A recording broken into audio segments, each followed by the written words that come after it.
This is TechCrunch.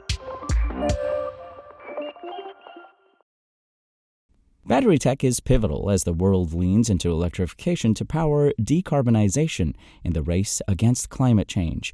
But rising demand is putting more attention on the limits and drawbacks of current-generation lithium-ion battery technology.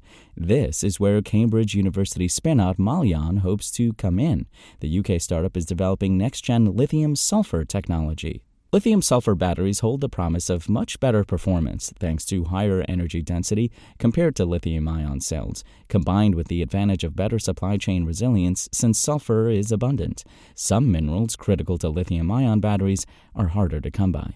Current batteries, like the ones in our phones, our laptops, our electric vehicles, they're just not good enough, argues Molyon CEO and co-founder Dr. Ismail Sami, pictured in the text version of this article alongside co-founder and CTO Dr. Jungyan Lee. They're expensive, they contain critical rare materials like cobalt, and they're also just not good enough in terms of performance. I have to charge my phone numerous times, sometimes in a day. There's still range anxiety when people look at buying an electric vehicle. And so lithium-ion batteries, they're really hitting this glass ceiling in performance. And we need a next generation, a step change in performance to enable us to do more and to get to that journey towards net zero. There's long been excitement over the performance potential of lithium-sulfur batteries, which were actually invented back in the 1960s. However, commercialization has stumbled because sulfur reacts inside the battery and ends up accelerating cell degradation, meaning these high-energy batteries have historically burnt out fast. And no one wants an amazing battery that only lasts a few charging cycles.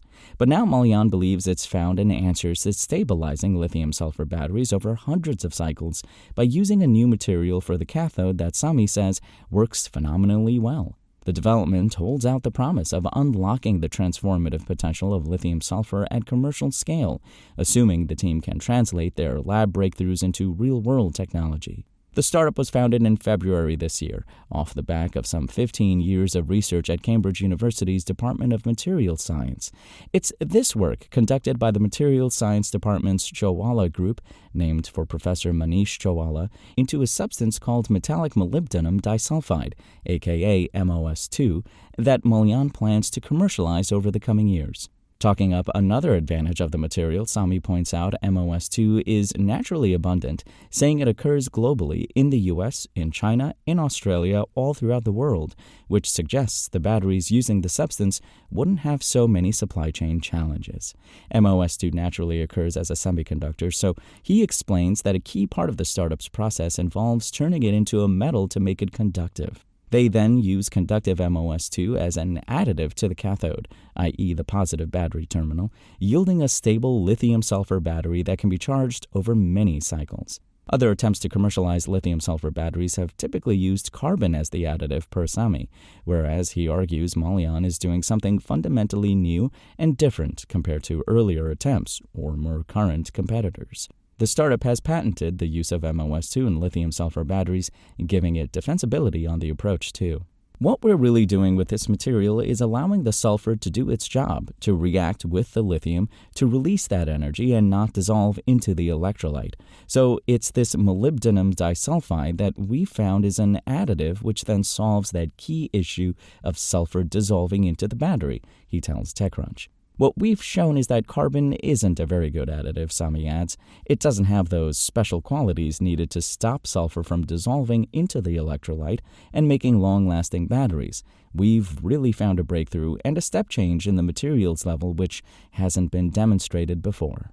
In early prototypes of a lithium-sulfur cell that's a similar size to a battery found in a mobile phone, he says the team was able to demonstrate twice the energy of lithium-ion batteries. When the co-founders saw the results they were getting, they immediately decided to spin out a company and go for it, as Sami puts it. Molyon is announcing a $4.6 million seed round co-led by European deep tech and early-stage investors IQ Capital and Plural to work towards building a pilot production facility that can produce prototype lithium-sulfur batteries to demo to the market and wow potential clients. This initial funding is going to allow us to start and build our pilot facility in Cambridge, says Sami. What we're focused on with this capital is to scale up that material, scale up the cathode, which is really our source, our secret sauce, our breakthrough in the lithium-sulfur battery, so develop our operations to be able to do that at the same time. We need to demonstrate real batteries and demonstrate that performance, he adds. We're going to be focusing on the material and scaling up and also demonstrating practical real batteries. Sami won't be drawn on predicting how long it might take the team to get to the commercial prototype production stage, saying only that they're focused on getting its lithium-sulfur tech to market as quick as possible.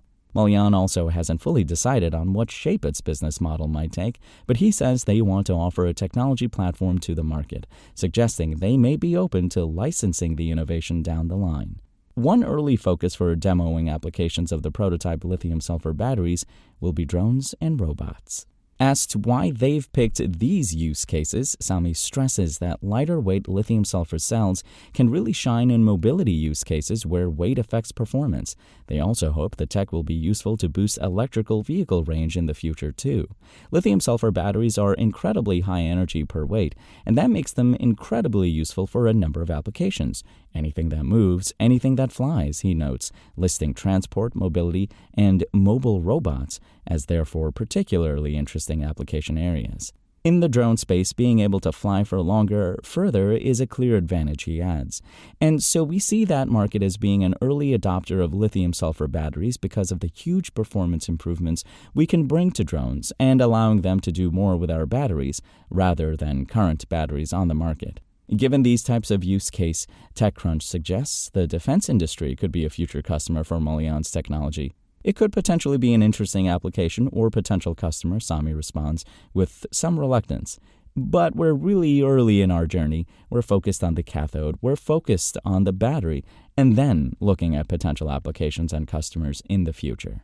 I think that these batteries have the potential to be used in a number of applications where range, where distance is important, and we're looking at those various applications and use cases and determining where these lithium-sulfur batteries can make that difference, he adds. Commenting on the funding and supporting statements, Karina Nami, partner at Plural, said, "This excellent and focused team has the IP, the deep technical knowledge, the drive, and commercial expertise to bring this novel technology to market and build a new battery company that can challenge the legacy suppliers." Max Botten, general partner at IQ Capital, added, "Molyon have made a groundbreaking discovery in materials science to bring a step change in battery energy density and unlock a massive market. We've been so impressed with the passion and experience of the Molyon team, as well as the maturity level at which they have already demonstrated the potential of their technology. We're delighted to be supporting Molyon at this exciting point in their venture as they scale to their first pilot facility and beyond."